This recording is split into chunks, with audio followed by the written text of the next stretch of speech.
Hi good evening అందరికీ. నేను విజయ. పుదీనా కారపొడి ఆర్డర్ వచ్చింది.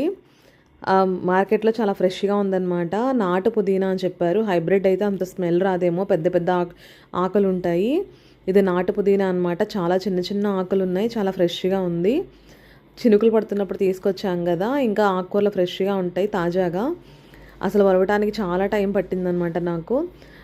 తీసుకురావడానికి హుషారుగా తెచ్చాను, కానీ ఒలిచినప్పటికి నా పని అయిపోయింది. చాలా మట్టి వచ్చింది. ఇంకా ఆకుకూరలు అంటే అంతే కదా, అలాగే ఇలా స్నేల్స్ కూడా వచ్చినాయి అనమాట. చిన్న చిన్న పురుగుల్లాగా స్నేల్స్ కూడా ఉన్నాయి.